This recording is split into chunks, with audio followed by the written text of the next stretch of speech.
இந்தியாவில் இருக்கிற ஒரே ஒரு சட்டமன்ற உறுப்பினர் கிட்ட மட்டுமே 3383 கோடி ரூபாய் சொத்து இருக்கு அப்படின்னு நான் சொன்னா நீங்க நம்புவீங்களா? ஜனநாயக சீர்திருத்த சங்கம் அப்படின்னு சொல்லக்கூடியவங்க இந்தியாவில் இருக்கக்கூடிய 28 மாநிலங்கள்ல இருக்கக்கூடிய சட்டமன்ற உறுப்பினர்களுடைய சொத்து மதிப்பு எவ்வளவு, அவங்களுடைய குற்ற வழக்குகள் என்னென்ன அப்படிங்கிறது சம்பந்தமா ஒரு ஆய்வு செய்யறாங்க.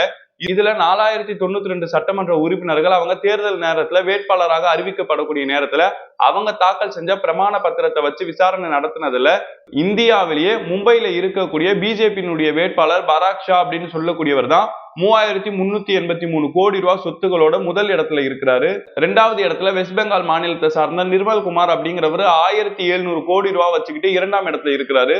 இது மட்டும் இல்லாம ஒவ்வொரு மாநிலத்துல இருக்கக்கூடிய மொத்த சட்டமன்ற உறுப்பினர்களுடைய சொத்துக்களை சேர்த்து வச்சு பார்க்கக்கூடிய நேரத்துல அந்த அடிப்படையில கர்நாடகா மாநிலத்துல இருக்கக்கூடிய ஒட்டுமொத்த சட்டமன்ற உறுப்பினர்களுடைய மொத்த சொத்தும் எவ்வளவுன்னு சொன்னா 14,179 கோடி ரூபாய் வருது.